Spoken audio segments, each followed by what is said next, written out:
आदा बिग्रा दङ उनखिजाय जिरायनानै आंखौ थाब ओंखारबोलै नों होननानै बुंदों।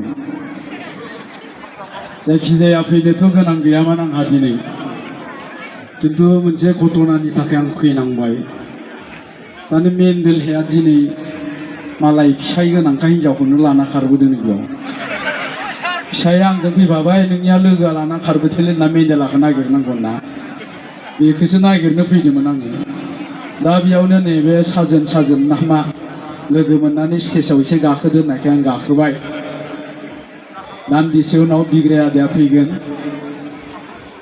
आङो दोंसे मेथाइसो रोजाबनो नागिरदों, मेथाइ रोजाबगिरिथ' नङा, गोरोन्थिनि थाखाय निमाहा बिखाबाय।